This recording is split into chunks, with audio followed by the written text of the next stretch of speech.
Hey guys, I decided to broach an interesting topic about choosing teams to join.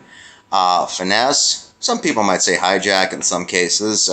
This is a particularly interesting page because I looked here, and at the top of it is a team called Quick Voodoo. It has a rating of a whopping 996, and it has a whole 1 out of 50 members. It's in Bronze League, and the activity is Rantaran inactive. Well, no. Okay. Uh, this is interesting. Abaddon's Angels. Are any of you familiar with Abaddon or Apollyon? You might want to look it up. I seem to be having a recurrence of apocalyptic visions relative to religious themes of late today, but this one has a rating of 1006 and it has a whole 10 out of 50 members in bronze, low activity. We have Night Slayers here, 45 out of 50, and they are active in silver, sort of like from the Crusades.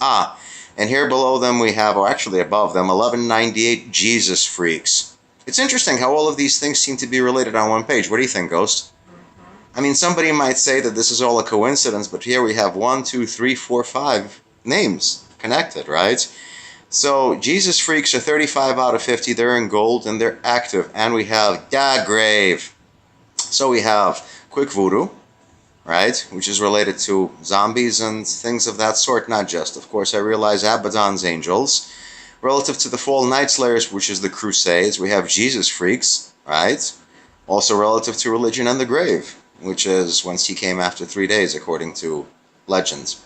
Anyway, it's interesting, guys, in contemplating this Embers Rising, Fire Shamans, Flight Winners, Judge Demons. It's interesting how a lot of these names are somehow seem to be related. Interesting, right?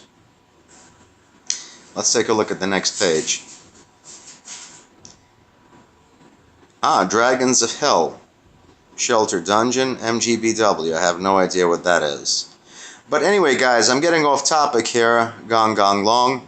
What I was saying was, if any of you are thinking of starting a team, or basically joining a new one that you'd like to become the captain of, what you have to take a look is at the team's activity, how many players there are. And I certainly wouldn't recommend something like the Voodoo team, which had a 996, or this one here, Gong Long, which is 2 members out of 50. Or even teams that are like 14 out of 50, 43, 44 out of 50, 45, it would be good. 14 out of 50 is still way too low. But what you do is you basically join the team, and if you have the highest activity, then the game basically promotes you to captain. And then you can have your own officer. I'm just looking here through the entire slot. This is what Ghost originally had done on a team that she joined before she hooked up with me on Fireflight Fun, and later on in Wendell, and eventually when Wendell wanted to start another team, Wendell After Dark, which kind of didn't go well. But anyway, guys, these are just some thoughts, on a topic that's seldom broached, basically how to start your own team or decide which ones to join. If you have any ideas, questions, comments, constructive criticism, always welcome. And I will be staying in touch with you, as I always do. Basically, there's a fortification frenzy coming up after a breeding event, which we had 2 weeks ago, a fornication frenzy. Burning Bad, okay. That's 2 out of 50, wow. That's definitely not a team you want to start. But, like I said, if you like our vids, show love, do sub, give us a thumbs up, and flying peace and blow to pieces.